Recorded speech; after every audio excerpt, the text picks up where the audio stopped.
প্রধান উপদেষ্টার পদত্যাগের গুঞ্জনের দুদিন পেরোলেও এখনও বিভিন্ন অনুষ্ঠানে রাজনৈতিক দলের নেতাদের বক্তব্যে এই প্রসঙ্গ, সবার কণ্ঠেই ঐক্যের ডাক। শনিবার জাতীয় প্রেস ক্লাবে বিএনপির স্থায়ী কমিটির সদস্য ডক্টর মঈন খান বলেছেন, বাধ্যতামূলক ঐক্য চান না তিনি। গণতন্ত্রে উত্তরণই একমাত্র সমাধান উল্লেখ করে তিনি বলেন, দেশে কি কি পরিবর্তন করতে হবে তা আগেই ঠিক করা উচিত। সবকিছু যে একমত হবে এটা আমি স্বীকার করি যে আমরা ভালো কাজে সবাই, কারণ আমরা যদি ভালো এবং মন্দ কাজে সবাই একমত হয়ে যায় তাহলে কিন্তু আমরা আবার বাকশাল 3 সৃষ্টি করি। একই অনুষ্ঠানে গণ অধিকার পরিষদের নুরুল হক নূর বলেন, গণহত্যার বিচার, রাষ্ট্রীয় সংস্কার, নির্বাচন সবই প্রয়োজন। প্রধান উপদেষ্টাকে ঘিরে 111-এর দুষ্টচক্র সক্রিয় বলেও অভিযোগ করেন তিনি।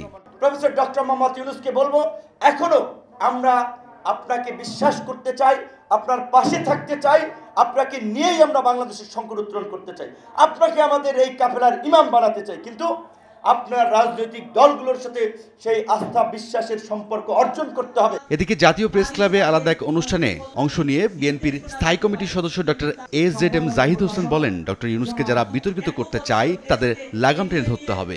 রাজনৈতিক দলকে প্রতিপক্ষ মনে করলে রাজনৈতিক দলেরই শেষে জয় হয় বলে তিনি মন্তব্য করেন।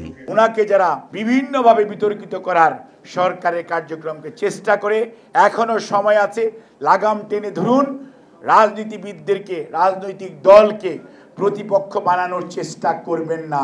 রাজধানীর অপর এক অনুষ্ঠানে অংশ নিয়ে স্থায়ী কমিটির সদস্য আমির খসরু মাহমুদ চৌধুরী বলেন, নির্বাচন ডিসেম্বরে নয় বরং তার আগেই সম্ভব। দ্রুত গণতন্ত্র ও নির্বাচন নিয়ে প্রধান উপদেষ্টার সঙ্গে আলোচনা হবে বলে জানান তিনি।